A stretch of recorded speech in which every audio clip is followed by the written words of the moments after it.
everyone, welcome back to day 9 of 100 days of iOS challenge. In our previous video, we learned about arrays, which are ordered collection of values. In today's video, we are going to learn about dictionaries. Dictionaries are used everywhere, whether it be API responses, settings, configuration files, storing and accessing values via key value pairs, everywhere you can find dictionaries. If arrays answers what comes next, then dictionaries answer give me this value by this key name. Now let's jump into the code to understand what dictionaries are and how we can perform CRUD operations on it. So on the screen, we have an array created just like we learned in our previous lecture. We know that if we want to access this number 2, we can access it using the index. So we can say print numbers index of 2 is 1 because we remember that the index of arrays starts from 0. So if we say numbers and 1, it will access the first index of the numbers array, which is this value 2. So it will print 2 here, as you can see. So we can say that if we want to access any value inside an array, we can access it using its index. Now, in dictionaries, we don't have index because dictionaries are unordered. They don't store data in particular order. So you cannot access it by index because there is no index. Values are stored in dictionaries randomly. So how can we access any element when we don't know the index of any value? So let's see how we declare a dictionary. So to declare a dictionary, we have to provide both key and value. So it also starts like this only with this brackets. We will mention the key, let's say name, and then the value, Iterating labs. Similarly, if you have to store any second value, for that also you will have to provide a unique key. So the left side is the key and the right side is the value. This becomes one pair, one key value pair. Then the second value, let's say I have to store my age, 30. Now I have to store my organization, let's say Google. So this is how we create a dictionary. We have one key here and then its value separated by a colon. Then we have a comma and then we have the second element just like the above one, key on the left side and value on the right side. Similarly the third one. And now when we want to access any of the value, we can say dict. Then instead of the index which we had in array, we will write the key here. If we want to access the age, we will say dict age. And you can say 30 is being printed. Why? Because this was the age. One thing that you need to understand is this cannot have duplicate values. Keys cannot be duplicate. Values can be duplicate. Like if I wrote down write labs here, in organizations also I can write down write labs. This is fine. But if I say name and I write name again here, you'll see it has given us error. Dictionary literal contains duplicate keys. So we got an error because this dictionary contained duplicate keys.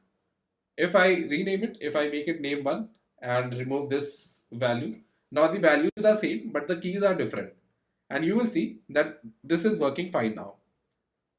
So values can be same but keys always need to be unique. Also, one thing if you notice here, on the right hand side, we have age, name 1 and name.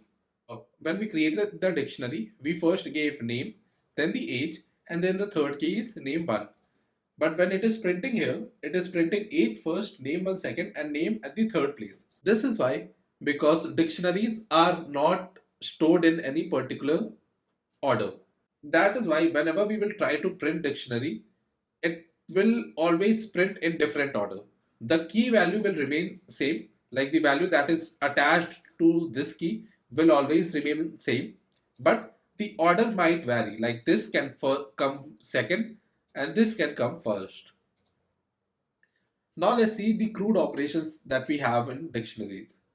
By CRUD we mean create, read, update and delete. So first is create. We have already seen above. Let's create another one. Let another dict. is equal to, uh, we can have anything in left side, like even a number. Like we can even create a dictionary of integer and integer, or we can also create of string and integer. Like you can use any data type as long as the keys are unique, it will work. So this is one example where we use integer only. And to declare the data type, we will have to write it like this: int, because we are storing int, then colon, then int. So this is how we write the type of dictionary. First the bracket, then the pair, which is int, which is the key, and on the right hand side is the value. This is one way. The other way is writing like this: dictionary int comma int. They both are same. Like you can even write like this or you can write like this. Both will work same. Let's create a dictionary named marks, which will have subject name in the left and marks on the right hand side. So what should be the data type? We can write as strings because it will have subject name in the keys. So that is of type string. And on the right, we will have marks. Let's assume that marks will always be in integer and then provide the value. We can say mass, this score is 90, science, this score is 34, and let's say geography, and this score 78. So this is how we can create a dictionary. Now let's create an empty dictionary. To create an empty dictionary, we will have to write it as a colon in between. So in the left side, there is no key. In the right hand side, there is no value. But we will have to add colon in between so that it knows that this is a dictionary. But still there is one issue. Swift doesn't know what is the data type of dictionary. What key and value data type will be that you want to store in prices variable. So for that also we will have to mention it. So here I will have to write, I want the keys to be of string type and values to be of integer type. Oh, sorry, I used a comma here. Now you will see the error has gone. So this is how we create an empty dictionary. Now let us see how we can read values from a dictionary. Let's see, we want to access marks student obtained in math subject. So for this we can write print, then the name of the dictionary, which is marks, and then the key name. We can ignore the warning for now. So you can see it printed optional bracket 90. So what is this optional? 90 is the correct value, which we know. But what is this optional? So when we try to access the value inside a dictionary, it may or may not return a value. So maybe the key was not present inside the dictionary and it may return nil, and maybe the key is present, so it may return some value.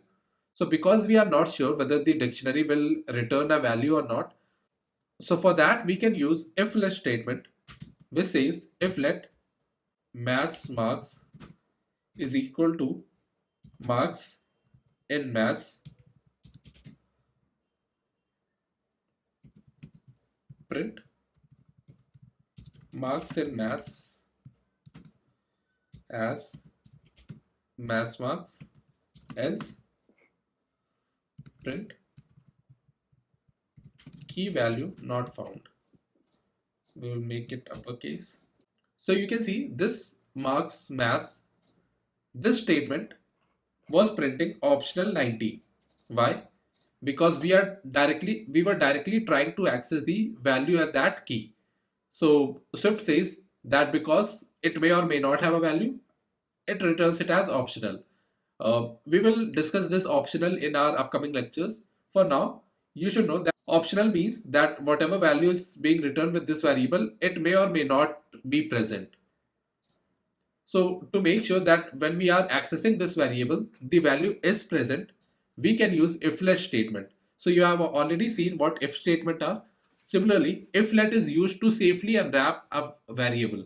By safely unwrap, I means to safely get the value from that variable.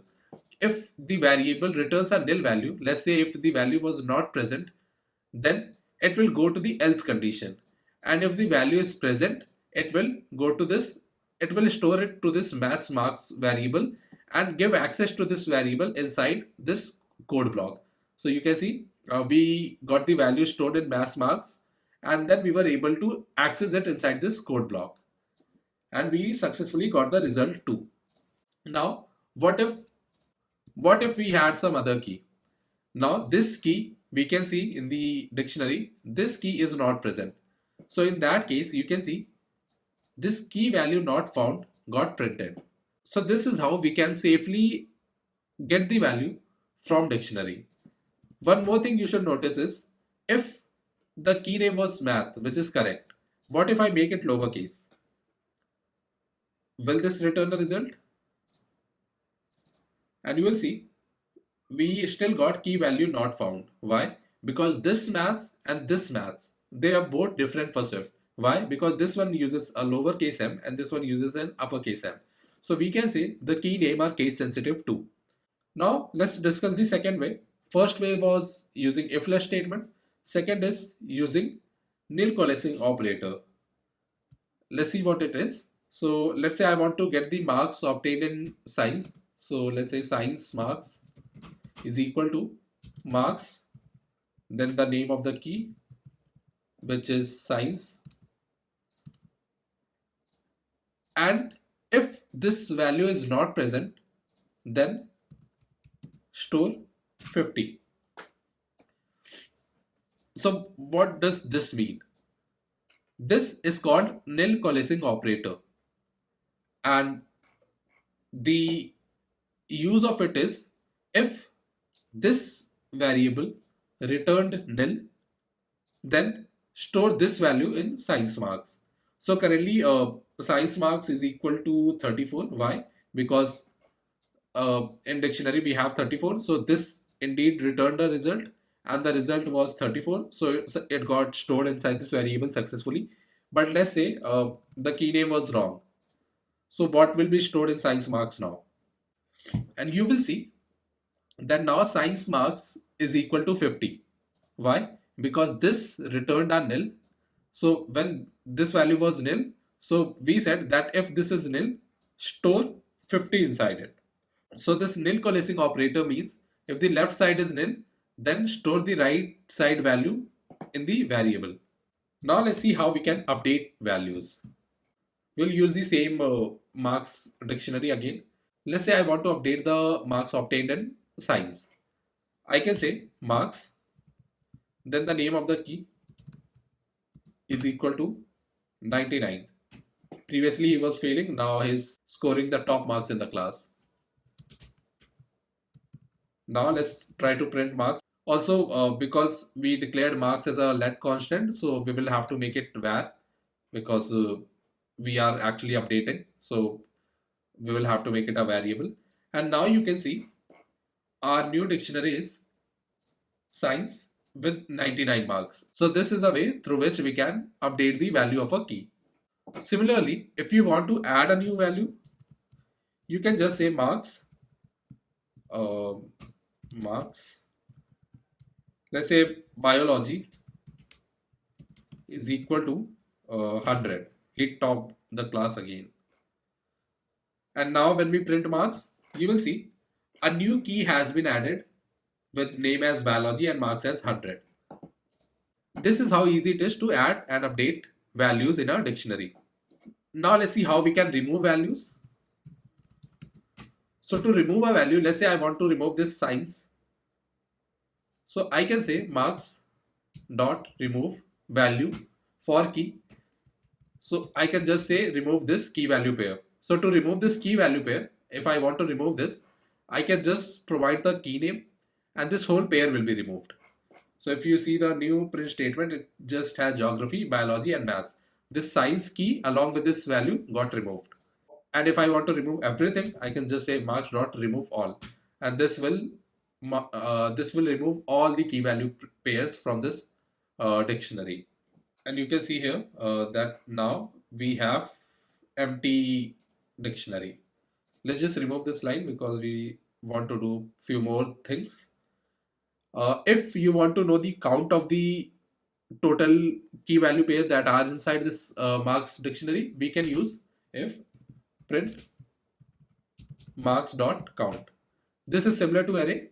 In arrays also we can get the count by just using dot count property.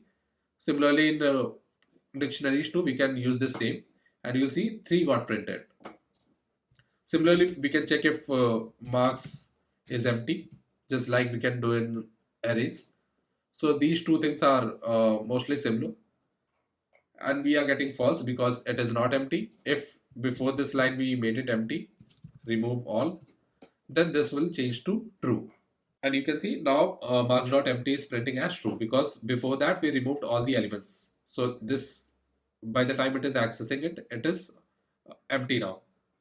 Now the last thing that I wanted to discuss is if we want to print all the key value pairs one by one. So until now we were printing the whole dictionary. Now I want to access all the elements one by one. So just like we were doing in arrays, we were using for in loop. Similarly, here also we will use the for in loop, and we can say for key comma value in marks, print key and value. So in dictionaries, because we have key value pair, that is why we write key comma value here in the variable name, which is the dictionary name, and here we get the key as well as the value. And in the output you will see that we are getting key geography and then the value 78. Similarly, it is iterating second time because it has 3 elements, so it is going again second time. Now it printed biology and the value as 100. Again it printed mass and the value as 90. Now that all the marks are printed, it will come out of the loop. So this is the way how you can access all the key value pairs in marks one by one.